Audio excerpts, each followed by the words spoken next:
morning mga kabuk. Ayan. Good morning sa lahat. Tayo'y pupunta na naman sa bukid mga kabuk. So, samahan nyo kami dahil bisitahin namin yung aming pinagawang ano doon sa bukid. Ang tawag doon, pugon. So, let's go mga kabuk.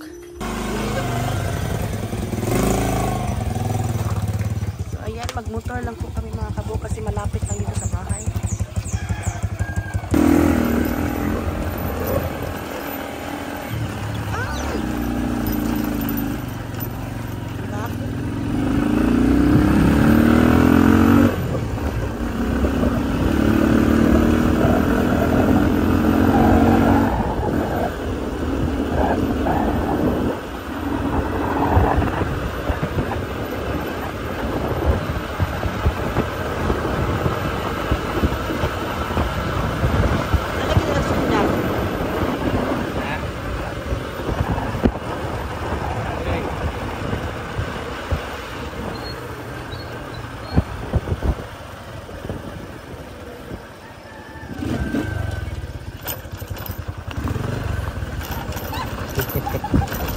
Tua.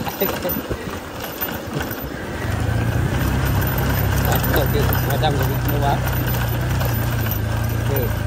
Ano ko madam video?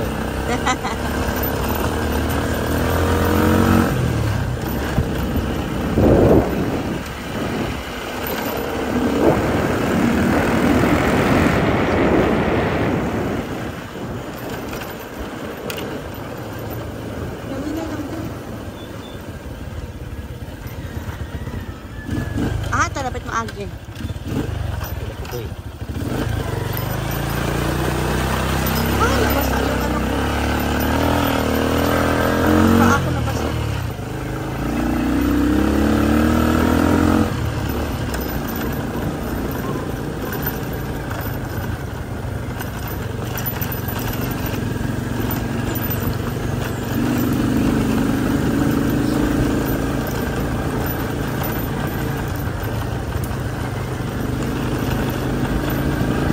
Maglikay madam. Likay kan. Likay video.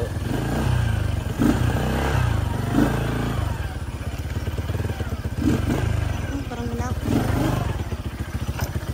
Ay! Hirap na ka. Ilan mo gabi ano? Baklay na lang sa mga gabi. Lain kan kata melampui. Oh. Taas-taas dito.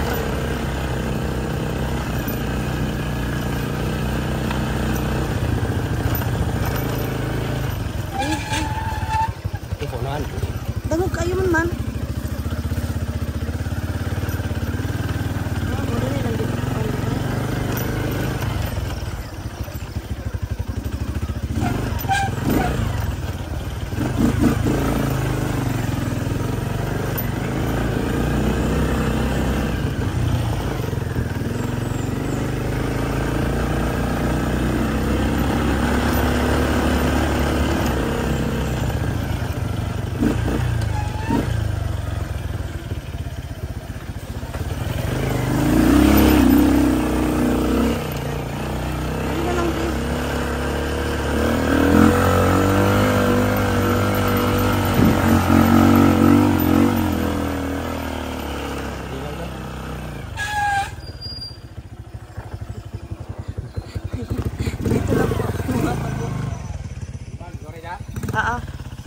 Ako na.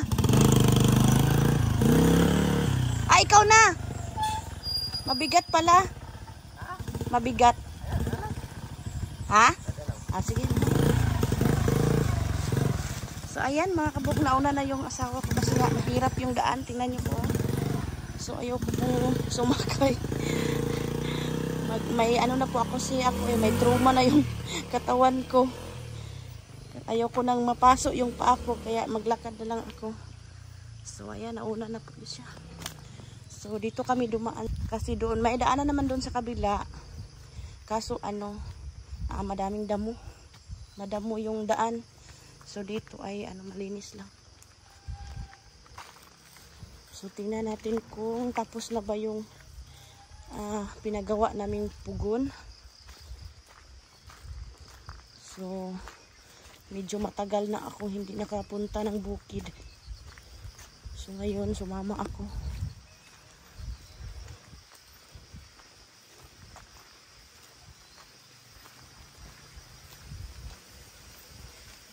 Sabi nila konti na lang daw yung tapusin nila. So kaya nagpasya akong sumama. Nung day 1 kasi ng pagpagawa namin ng tawag doon ng pugon ay hindi ako nakapunta kasi busy dun sa bahay. So ngayon lang nagka-time. Wala po si Jojo kaya yung asawa ko ang mag-helper ngayon sa panday namin. So medyo malayo-layo pa ng kaunti. Umulan kasi kagabi kaya ayan maputik yung daan ngayon. So mahirap pag sumakay ako sa motor. Baka kay masimplang masimplang. Meron pong dyan ang tawag doon kanal, may tubig.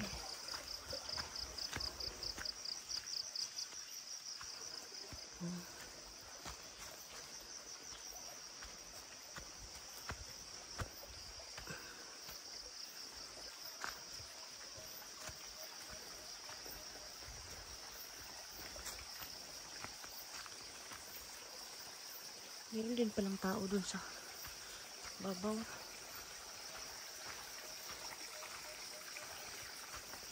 So mamaya mga kabuk, update ko kayo pag ando na ako.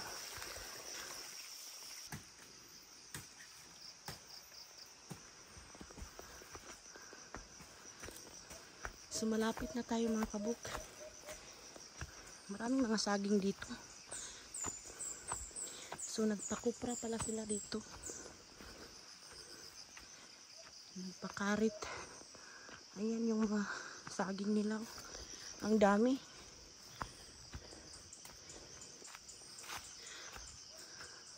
Umagang umaga mga kabuk. Tingnan nyo po.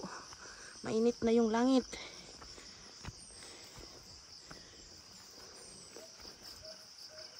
Dati mga kabuk dito po kami nagre-rent lang po kami dito. Ayan pag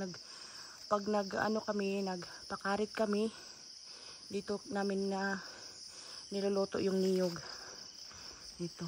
So ngayon nagpagawa na talaga kami ng sa amin.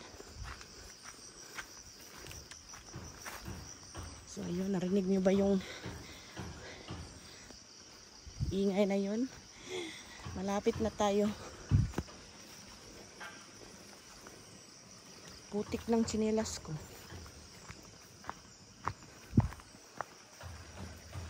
Ayan nagpaano sila. Ayan yung niyog nila. Ayan. Nagpakupra pala sila. So tara. Kunti na lang at marating na natin yung aming Ayun Ayan, malapit na tayo. Ayan. Ayan yung asawa ko. So tingnan natin kung dito tayo dadaan. Basa yung daan.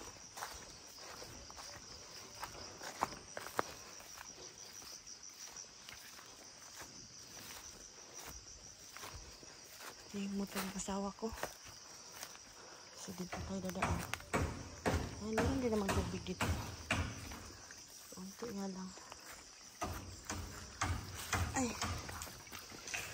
So, andito na tayo mga kabuk. Ayan Ayan yung pugon na pinagawa namin. Maliit lang po yan mga kabuk. Pero malaki pong gastos. Kasi nga po yung kahoy na kinuha namin ay malayo. Tapos mahal yung ang tawag doon, libor.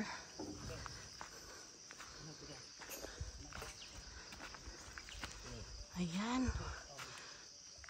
Patapos na talaga siya. Kunti na lang yung yung mga brace na lang sa gilid ang ilalagay nila. Ayan meron na kaming sariling pugon dito mga kabuk. Ayan, malinis na yung area namin. pinakita ko sa inyo yung last video ko ay nag-i-spray kami dito ng mga damo. Ayan o, sobrang linis na. Wala nang damo. Ayan, malaki na yung mga tinanim ng aking asawa na mga niyog. Ayan, malaki na. So, nagbunga na yung nakita na yung pinaghirapan namin. Dati ako yung nagdala niyan, yung mga maliit na niyog papunta doon sa ibabaw. Ayan. Hingal na hingal ako dati. Kasi ang daming mga similyang niyog na dinadala ko doon sa ibabaw. So ayan o. Ang linis-linis na. So ito na yung sura ng ugo namin.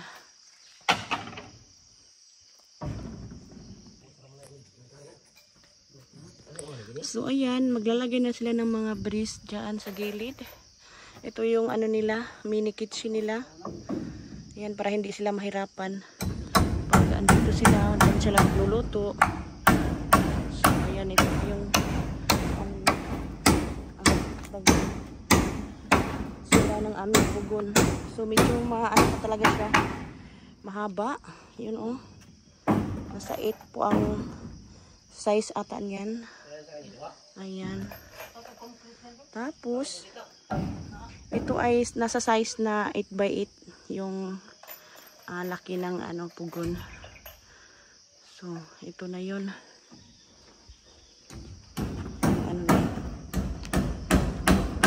Maliit lang kasi hindi naman kalakihan yung area dito.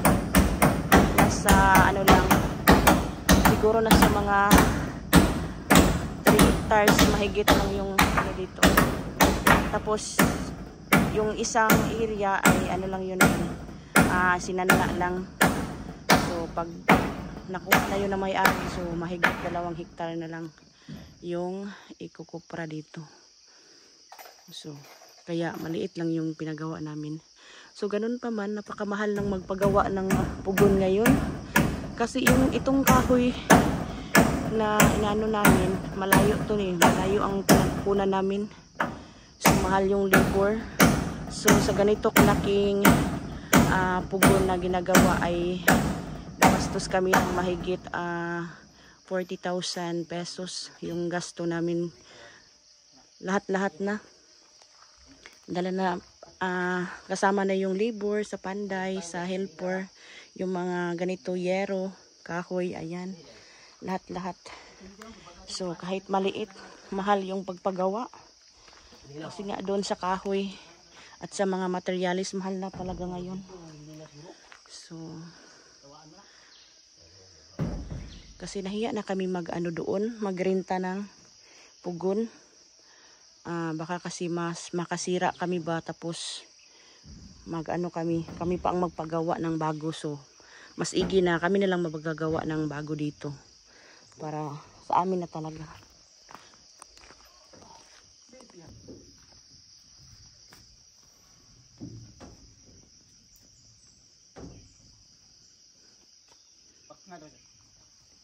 Apa daw?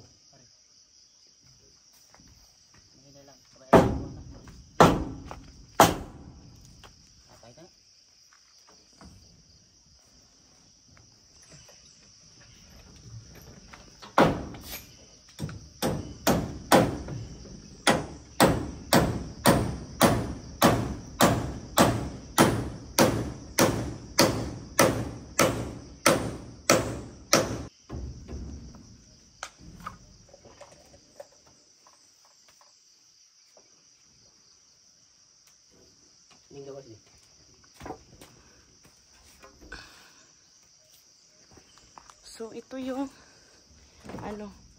yung looban niya. So ayan. Yan, may butas na nang ginawa nila.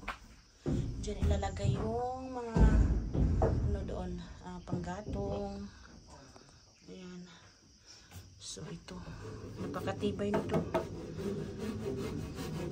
Kailangan talaga matibay yung kahoy kasi nga mainit itong pugon Baka para matagal masira. Kailangan good lumber.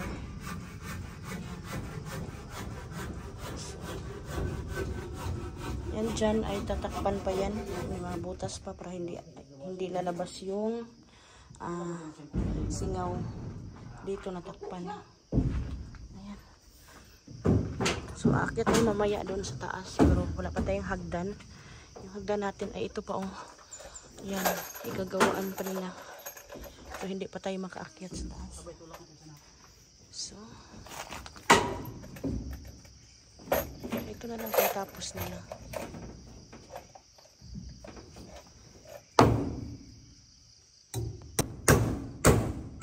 So ito mga labok. Ayan. Lalagyan pa to dito ng para may Isa dyan. Diyan sila magtambay pag diyan siya maglugit.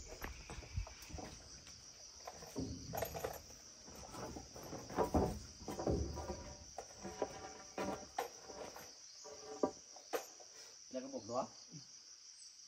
Kasi unang tumbo sa og sa tanong siya. Uy na kay minti.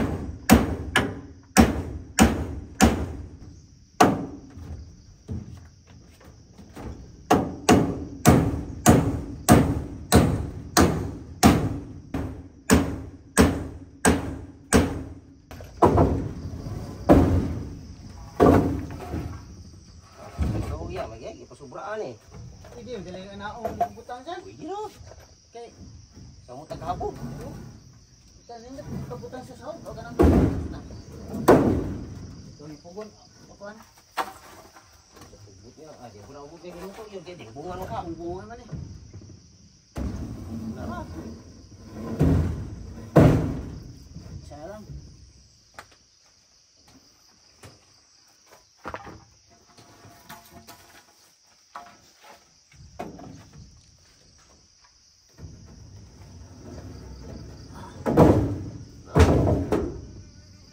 Itindog pa, wa na.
Ito na po yung update mga kabuk. So, dadaan tayo dito sa hagdanan na ito. Sa gilid lang po nilagay para mas madali. So, ayan dyan mga kabuk, hindi pa tapos. Kulang pa yan ng papag. At saka ito dito, tapos na po ito mga kabuk. So, next time uli sa aking vlog mga kabuk. So, maraming salamat po sa lahat ng nanonood ng aking video. At sa lahat po ng mga viewers dyan, paki-like and share naman po sa aking YouTube channel at paki-subscribe na rin po at huwag niyo kalimutang paki-click ang notification bell button para lagi po kayong updated sa aking mga bagong video na upload mga kabuk. Bye-bye po. God bless everyone! Our hearts beat to the city streets. We began to feel the fire.